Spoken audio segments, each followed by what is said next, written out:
E agora, então, passamos à conferência do professor Clemerson Merlin-Clever. O professor é mestre em Direito pela UFSC, doutor em Direito do Estado pela PUC de São Paulo, professor titular de Direito Constitucional da Universidade Federal do Paraná e do Centro Universitário Autônomo do Brasil, a Unibrasil, além de ser advogado, sócio fundador do escritório Clemerson Merlin-Clever. É o professor que, todos os anos, no IPDA, também em muitos congressos brasileiros de Direito Administrativo, nos brinda com as suas aulas de Direito Constitucional. Aqui, especificamente em relação ao Paraná, posso falar com garantia que é para nós, nosso grande mestre de Direito Constitucional, e eu tenho uma honra ainda mais especial de estar aqui compondo esse painel junto com o professor Clemerson. Eu e o professor Paulo, que é o nosso relator de hoje, fomos, salvo engano, a última turma da graduação na Universidade Federal que teve aula de Direito Constitucional com o professor Clemerson. Então, reencontrá-lo aqui e ouvir as suas sempre preciosas lições é motivo de uma grande satisfação. Professor, então, agora, sem mais delongas, a palavra é sua.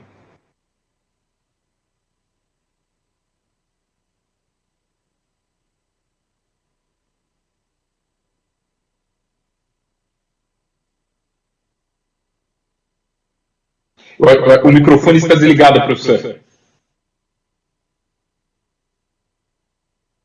Ok, agora? Agora sim. Então tá bem. Bom, eu quero agradecer ao Instituto Paranaense de Direito Administrativo, na pessoa do meu querido amigo Edgar Guimarães, uma pessoa extremamente gentil, que lembrou, portanto, do meu nome. Para mim isso é uma honra, é uma alegria, compor um grupo tão importante, tão significativo, tão eloquente, daqueles que participam deste congresso. Eu quero também apresentar aqui os meus cumprimentos ao professor Marçal Justin Filho, uma leitura sempre presente na minha trajetória acadêmica, além de um amigo querido com quem eu tenho a alegria de travar contato sempre que possível. Eu também cumprimento a Cristiana Fortini, é uma alegria revê-la, ouvi-la mais uma vez, sempre trazendo questões extremamente interessantes e que nos fazem pensar.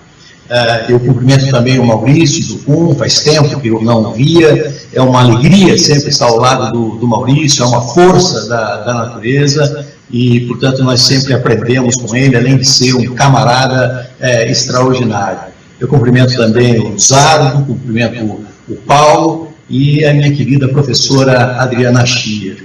E, por fim, eu gostaria aqui de cumprimentar o meu queridíssimo professor Juarez Freitas. Juarez Freitas também é uma daquelas leituras necessárias, as suas pesquisas estão sempre na fronteira do conhecimento, é, portanto, uma luz que alumia a nossa caminhada no âmbito do direito público e, sobretudo, na área do direito administrativo, onde, como vocês sabem, eu sou sempre um aprendiz, porque eu venho de outro território e, portanto, no direito administrativo eu sou um estrangeiro.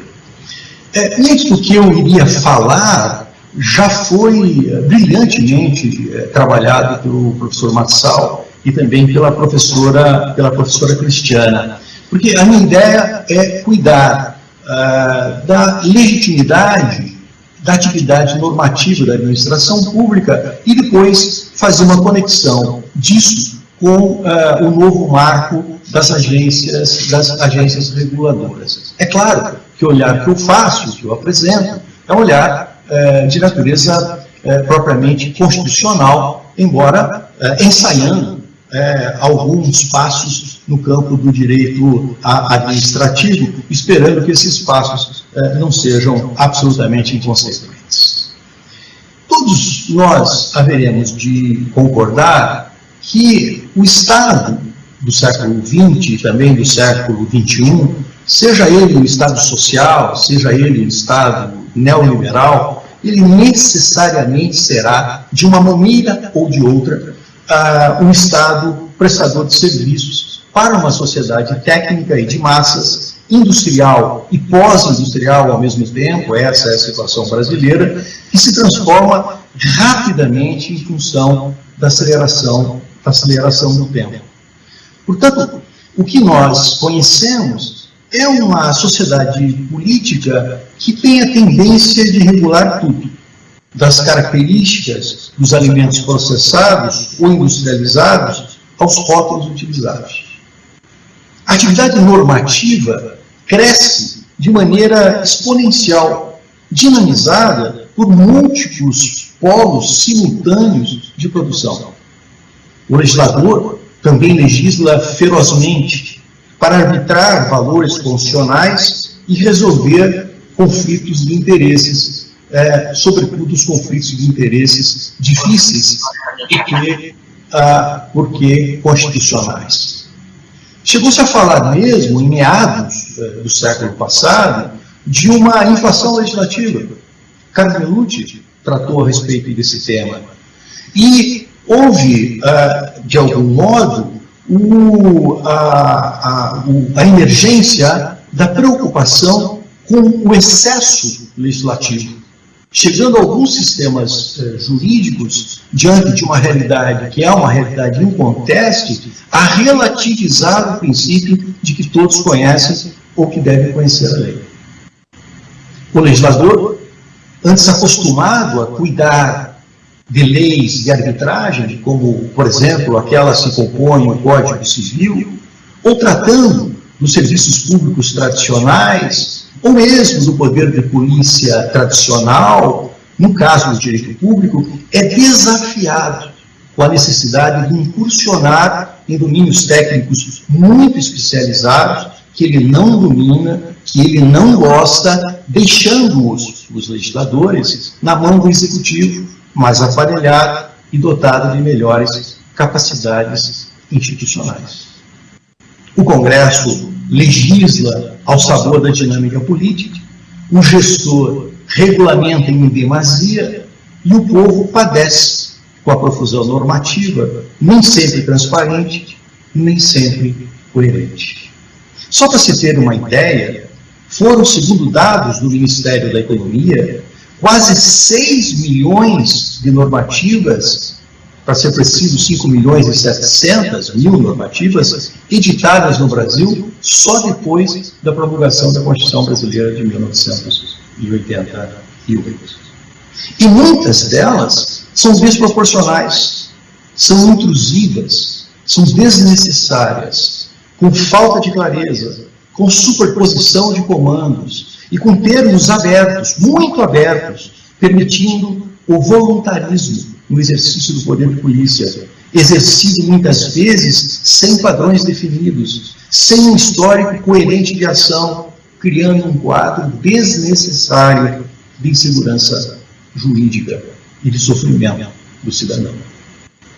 Há, ademais, o problema do déficit democrático e da legitimidade da atuação normativa da administração pública, mas não apenas dela.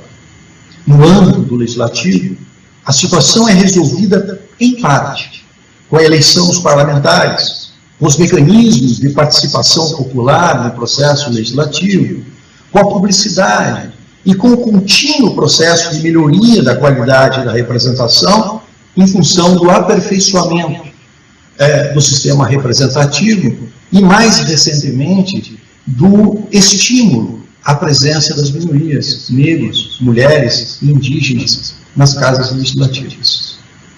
No âmbito do executivo, porém, a eleição presidencial não é suficiente para justificar a produção normativa das demais instâncias que integram, com autonomia ou sem autonomia, a administração pública, as instâncias que estão além do território de atuação do próprio presidente da República.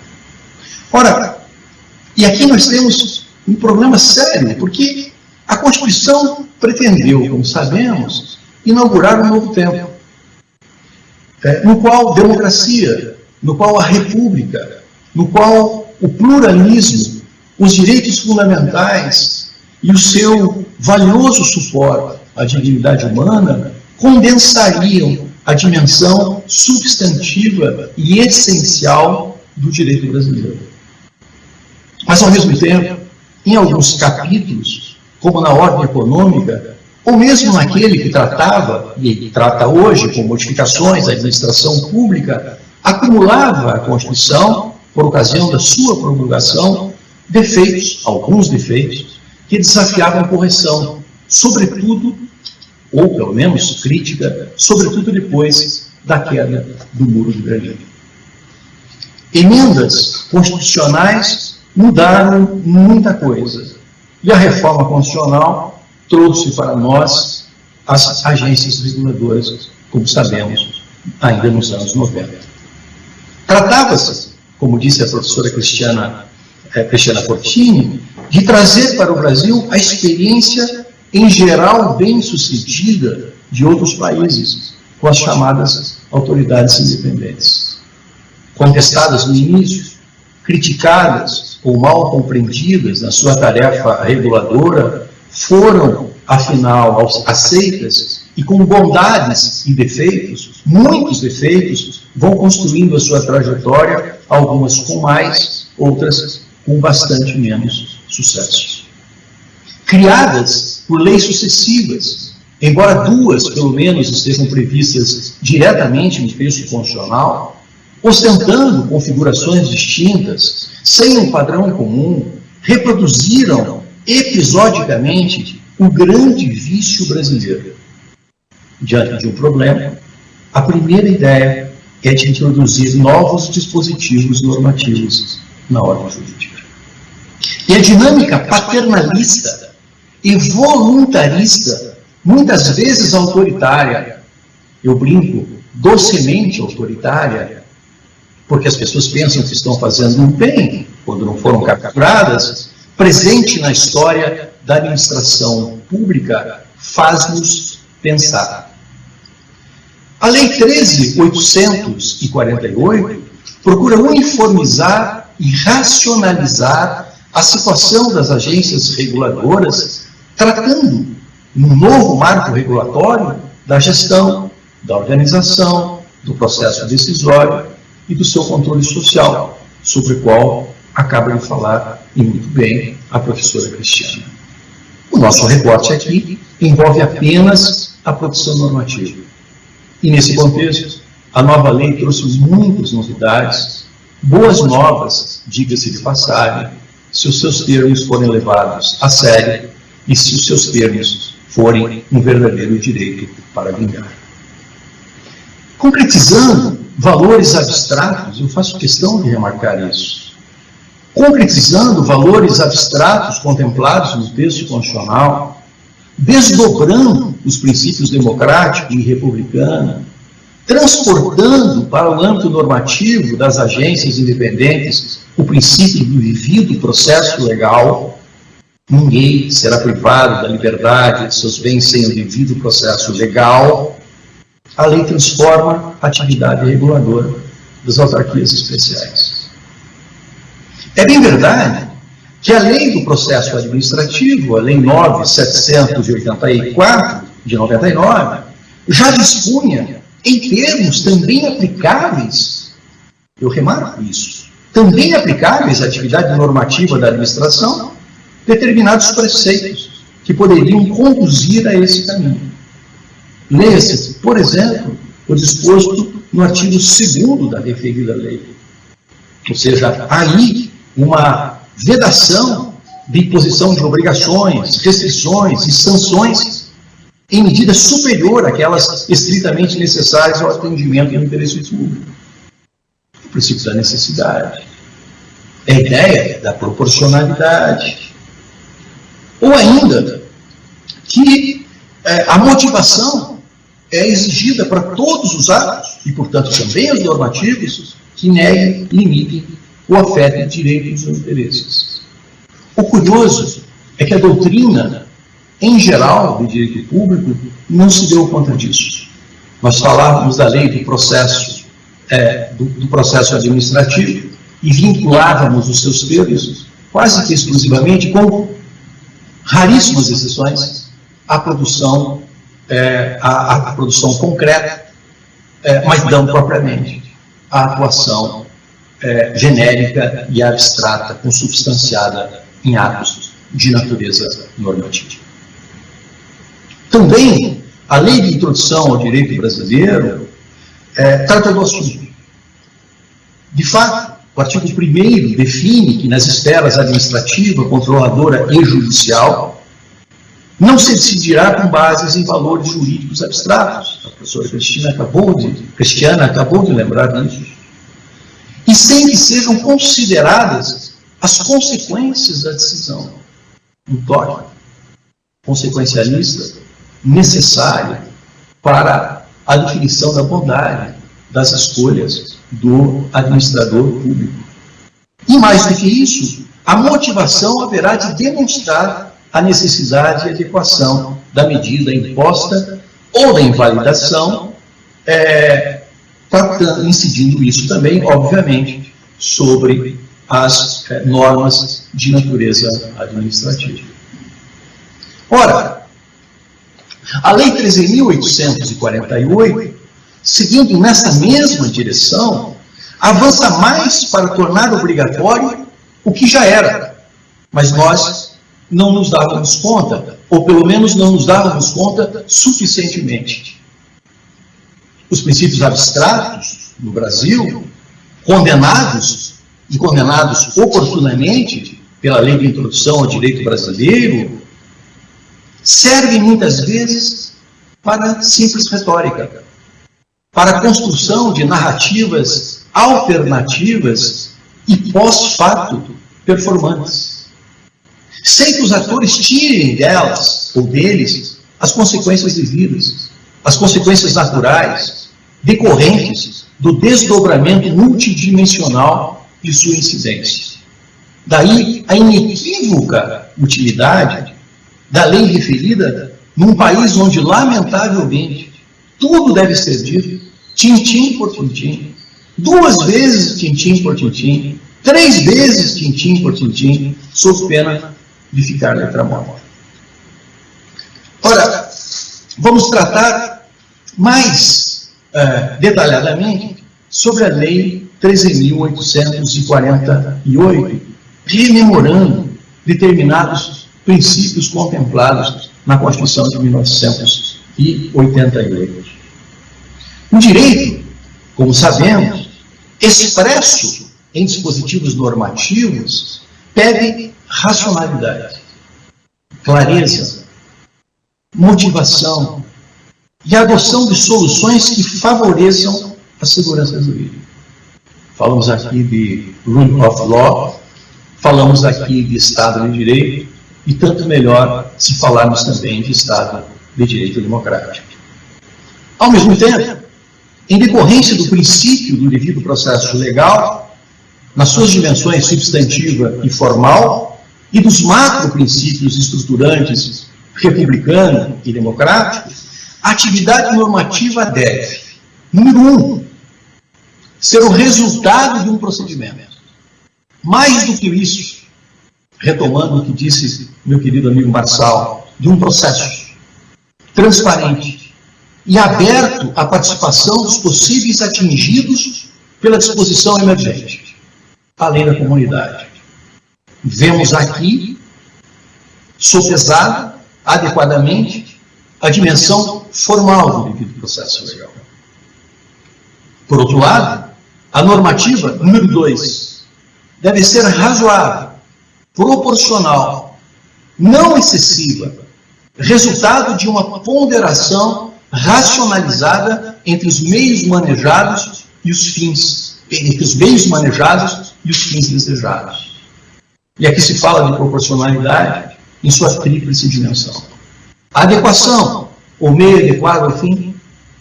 Necessidade, o meio é o menos custoso, oneroso, dentre as alternativas que se colocam à consideração, ambos abrangidos também pelo princípio da razoabilidade.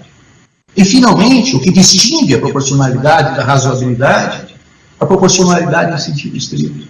O meio atende também a outras disposições e exigências constitucionais de maneira ótima. Ora, tomemos que o Estado é uma associação política entre iguais. Eu repito isso. O Estado é uma criação humana, é uma associação política entre iguais. E por isso os destinatários do direito são ou devem ser os seus produtores, através daquilo que Roberto Gargarella chama, de uma maneira extraordinária, de uma conversa entre iguais.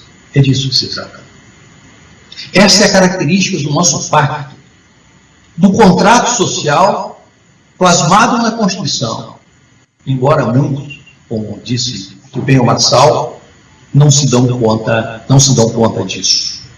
Ora, o pacto referido joga luz sobre todas as atividades do Estado, executiva, legislativa, judicial, sendo essencial na hipótese da função normativa da administração pública. Por isso, diz o artigo 4º da Lei 13.848, que a agência reguladora deverá observar em suas atividades a devida adequação entre meios e fins, vedada a imposição de obrigações, restrições e sanções em medida superior àquela necessária ao atendimento do interesse público. E deve, ao mesmo tempo, artigo 5º, motivar o ato normativo, indicando os pressupostos de fato e de direito que suportam aquela decisão. Institui, ademais, a obrigatoriedade, com as exceções definidas na lei ou mais tarde no regulamento, baixado pelo Presidente da República, da análise do impacto regulatório, sobre a qual falaram Marçal e Cristiana, como ferramenta indispensável e integrante do processo de regulação. Nos termos do artigo 6º, a adoção e as propostas de alteração dos atos normativos de interesse público, de interesse geral, serão sempre precedidas da análise de impacto regulatório, que conterá informações e dados sobre os possíveis efeitos do ato normativo. O conteúdo e a metodologia, e há várias metodologias, e o decreto detalha essas várias metodologias, foram indicados, portanto, em normativa baixada pelo Presidente da República. Eu quero dizer que, assumindo que nós temos aqui uma iniciativa sincera, uma iniciativa autêntica, o que aparece pode ser chamado de uma revolução. É uma mudança de paradigmas no âmbito da administração pública brasileira, que demanda também, obviamente, uma revolução cultural, uma revolução de usos e uma revolução de hábitos. Uma mudança, um giro no comportamento da administração pública brasileira.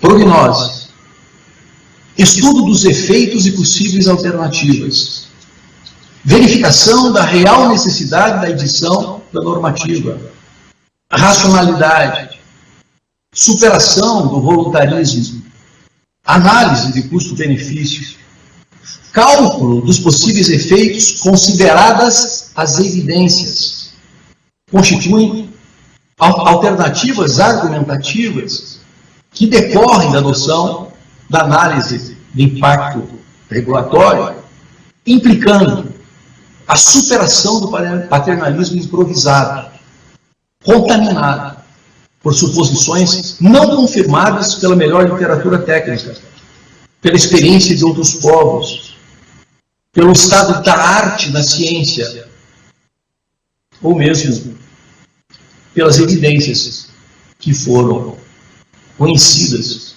a partir do manejo dessa ferramenta, desse processo. A exigência, com efeitos relevantes, foi reiterada pela Lei da Liberdade Econômica, também lembrada pelos meus antecessores, a Lei 13.874. Com efeito, o artigo 4º procura prevenir o abuso regulatório e exige a realização da análise de impacto regulatório, que conterá informações e dados sobre os possíveis efeitos do ato normativo para verificar a razoabilidade de seu impacto econômico.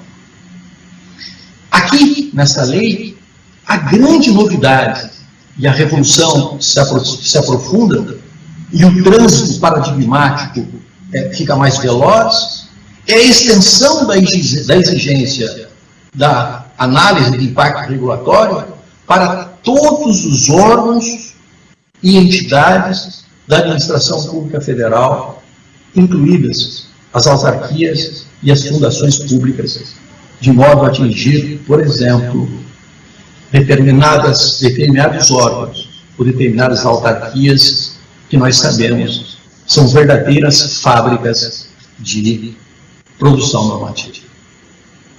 A administração pública mudará consideravelmente, ou deve mudar consideravelmente. E aqui está o papel pedagógico de congressos como este, está o papel didático das faculdades de Direito e dos professores de Direito, está aqui o problema da capacitação dos servidores públicos.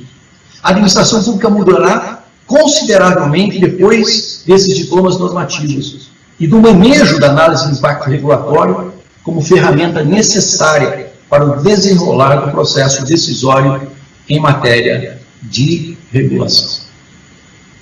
A análise de impacto regulatório, prevista nas leis 13.848 e 13.874, a do marco legal das agências reguladoras, e a lei da iniciativa econômica, foi regulamentada pelo decreto 10.411, citado já pelo querido professor Marçal Justin Filho. Esse decreto define a análise de impacto regulatório, dispõe sobre as metodologias passíveis de uso, estabelece as exceções à exigência, tratando também o que é revolucionário para nós da análise ou da avaliação do resultado regulatório, definindo o momento a partir do qual tais instrumentos passarão a ser obrigatórios. Ora, a análise de impacto regulatório e a avaliação do resultado regulatório serão obrigatórias a partir de 15 de abril de 2021, já foi dito pelo professor Marçal, em relação ao Ministério da Economia, as agências reguladoras e o INEP. E a partir de 14 de outubro de 2021, para os demais órgãos e entidades da administração federal direta, autárquica e fundacional. Portanto, consideremos que foi prevista uma vacatio legis robusta, que haverá de ser utilizada para sensibilizar e capacitar a administração pública naquilo que diz respeito à sua atividade normativa. As agências reguladoras já conhecem com maior ou menor rigor, porque a praticam, nem sempre com felicidade, a análise de impacto regulatório. Por isso não terão maiores dificuldades para se adaptar à nova legislação. Mas deve haver um esforço. Tudo será mais difícil para os demais órgãos e entidades da administração pública que, salvo raríssimas exceções, atuam sem consideração dos efeitos que as normativas introduzidas na ordem jurídica podem produzir no mundo da vida. Impõe-se, claro, reitera-se, uma mudança cultural radical. O controle da tentação regulatória é um imperativo. Ora, muitas vezes não regular, ou mesmo regular modestamente, constituem a solução. A análise de impacto regulatório constitui, portanto, valiosa ferramenta, valioso instrumento para a tomada racional da decisão. Ao mesmo tempo, cumpre enfrentar o estoque regulatório impressionante que o país acumulou ao longo desses anos. E isso pode ser feito, salvo exceções que a lei ou o regulamento estabelecem, também com auxílio da avaliação do resultado regulatório. Está-se com isso concretizando os comandos da Constituição Federal, é preciso que se diga. Observando os princípios republicanos e do Estado de Direito.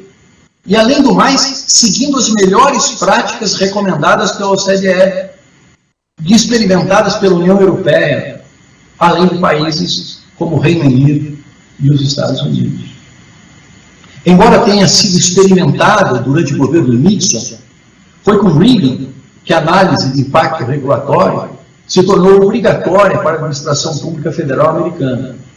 Clinton aperfeiçoou a ferramenta que chegou ao máximo da sofisticação com Obama, que levou para o órgão da Casa Branca encarregado do controle da regulação ninguém menos do que Cass Sunstein, responsável pela grande ênfase dada à verificação do resultado da regulação.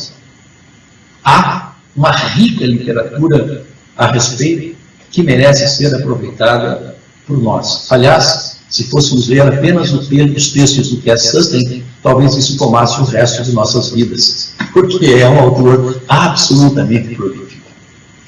Muito bem, nos encaminhamos agora para fechar a exposição. Feitas essas considerações, importa enfrentar a inevitável questão do déficit democrático e da legitimidade da atuação normativa. Ora, vamos combinar que a legitimidade pode decorrer, número 1, do tipo de investidura dos membros do órgão ou entidade com poderes normativos. Eleição ou indicação e nomeação por autoridade já constitucionalmente legitimada.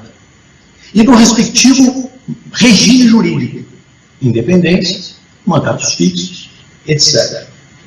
Número 2, da racionalidade da solução normativa, e aqui aparece o estudo de impacto regulatório, dos efeitos prováveis, dos custos e benefícios, da necessidade, da proporcionalidade e da adequada consideração das evidências.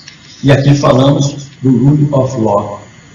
E, finalmente, número 3, da participação dos possíveis atingidos no processo de elaboração normativa, da participação também da comunidade, com ampla publicidade do processo, que deve ser, sobretudo, um processo. E aqui falamos dos princípios democráticos, mas também de uma das consequências do princípio republicano. As agências reguladoras eram beneficiárias, embora contemplando algumas práticas participativas e considerado o regime de investidura dos seus membros basicamente de uma legitimação racional ou legal melhorada. São relevantes, portanto, o regime jurídico ao qual eram submetidas e o processo de investidura dos seus membros. Independência, autarquias em regime especial, aprovação pelo Senado, indicação e nomeação pelo presidente, mandatos fixos, como dissemos agora há pouco. A nova lei padroniza o marco legal das agências reguladoras, que apresentava discrepâncias entre uma e outra, e reforça os mecanismos de legitimação, que foram agora mesmo referidos, oferecendo, pelo resultado da atuação e pelo processo decisório, a consequente superação do déficit democrático que elas, e sobretudo os demais órgãos e entidades da administração pública, ostentam quando comparadas com o Legislativo ou com a Presidência da República. Fala-se, portanto, em transparência, em proporcionalidade do processo de produção de normas. A não surpresa e a segurança jurídica são consequências positivas do processo. Cresce a legitimidade constitucional, que além da forma de investidura dos titulares do marco legal, decorrerá, e isso foi bastante acentuado pela professora Cristiana, pelo modo de produção normativa, reestruturado para comprimir consideravelmente a falha democrática. Mas há também, como anunciado, uma legitimação decorrente da participação dos interessados e da comunidade, sobretudo dos possíveis atingidos pela normativa em estudo, que conduz, inclusive, à ideia de deliberação democrática. Isso é muito importante. A nossa é uma democracia representativa, número 1. Os representantes do povo são eleitos. É uma democracia direta em certas circunstâncias. O povo fala sob certas condições. É uma democracia participativa, por outro lado, porque o cidadão participa da administração pública, decidindo diretamente ou integrando colegiados com poder de recomendação e de aconselhamento. E, finalmente, é uma democracia deliberativa em construção, no sentido de que somos uma república de iguais, que deve criar o direito através de uma conversa entre iguais, importando na troca e contraste de razões para decidir, conduzindo a um governo de maioria que decide justificadamente, motivadamente, respeitados o direito da minoria e, no âmbito da administração pública, o interesse público, ou, como preferem alguns, os interesses públicos.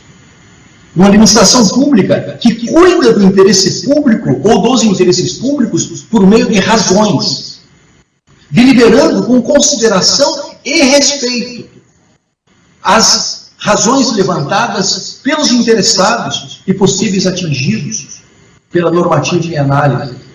Razões que deverão ser publicizadas durante a consulta, com respostas da administração pública justificadas no caso de não acolhimento. Isso é importantíssimo. Isso é importantíssimo. Mais do que uma simples legitimação racional legal, do estilo weberiano, o que vemos hoje nas agências, com as novas leis, portanto, pode ser um caminho virtuoso em direção à legitimação democrática decorrente da participação e da deliberação. Preocupação que o professor Marçal colocou na sua exposição.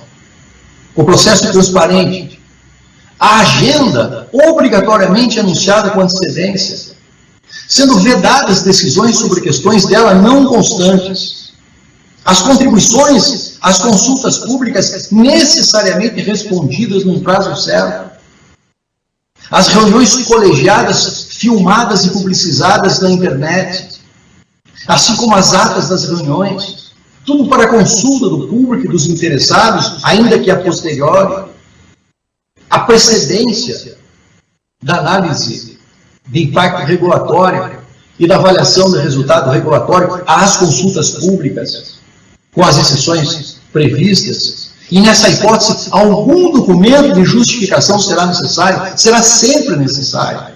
E justificação adequada, não qualquer justificação. Não um simulacro de justificação. Verificando, portanto, a agência, a experiência internacional, levando a sério as contribuições encaminhadas pelos cidadãos, prognosticando os possíveis efeitos e adotando a solução normativa menos custosa, mais adequada e necessária, consideradas todas as alternativas postas.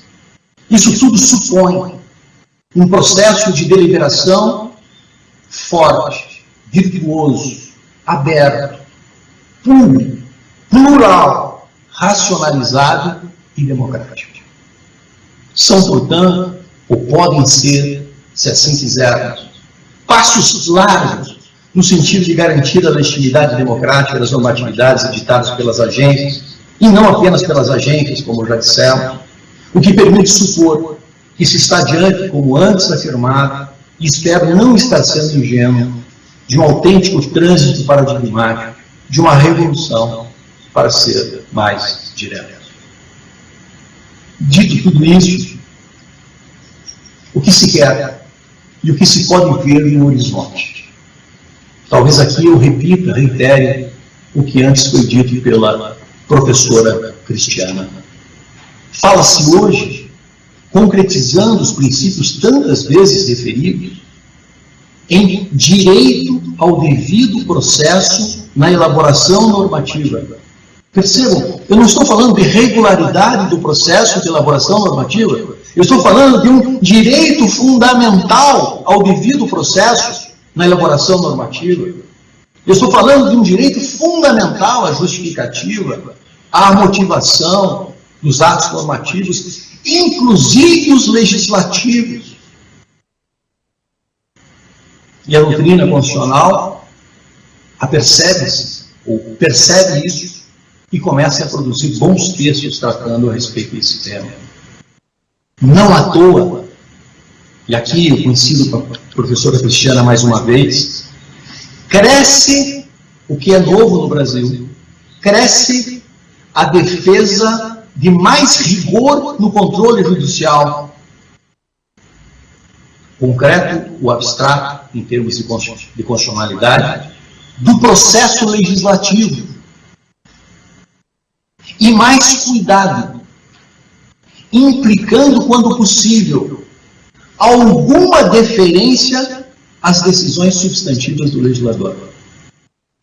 Cumpre considerar, levar em conta o pensamento empírico, o minimalismo burkeano referido por Sandstad, a doutrina de Hegel e a importância, entre outras tantas no Brasil, de algumas das lições de Cláudio de Souza Pereira Neto, ou mesmo de Gargarella na Argentina, no sentido de que o processo legislativo importa.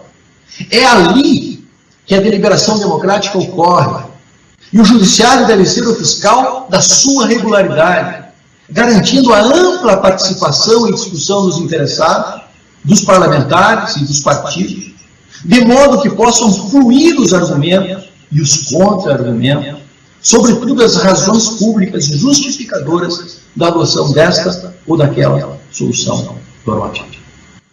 Eu ponho uma ponte, portanto, entre o esforço que tem sido feito no âmbito da administração pública e aquilo que nós devemos fazer no horizonte em relação à produção de natureza legislativa. Concluo, portanto, dizendo que o enfrentamento do déficit democrático, que caracteriza de algum modo, mesmo com eleições democráticas autênticas e periódicas, o Estado brasileiro, demanda levar também, com as adaptações e todos os cuidados indispensáveis no tratamento de uma matéria de natureza política altamente sensível, ao processo de formação da lei, portanto ao legislador, mas também ao presidente da República no exercício de sua competência para baixar decretos e regulamentos, porque os decretos e regulamentos não compõem as novas exigências referidas à análise de impacto regulatório, e por fim aos estados e municípios, idêntica, análoga ou adaptada exigência.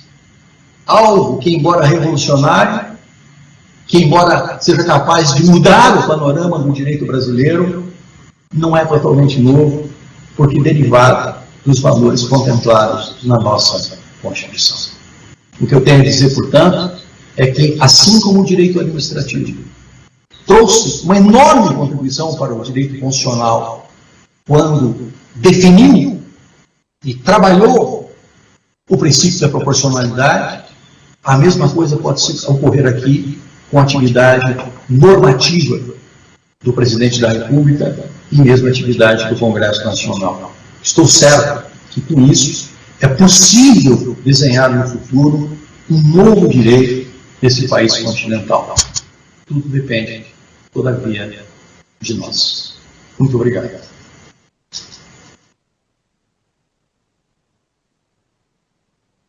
Professor Clemerson, agradecemos pela sua brilhante exposição, sempre uma aula de direito constitucional para todos nós, e uma manifestação que demonstra algo que, claro, já é sabido há muito tempo, mas reforça a tese de que o direito administrativo tem muito a conversar e aprender com o direito constitucional, especialmente em matéria,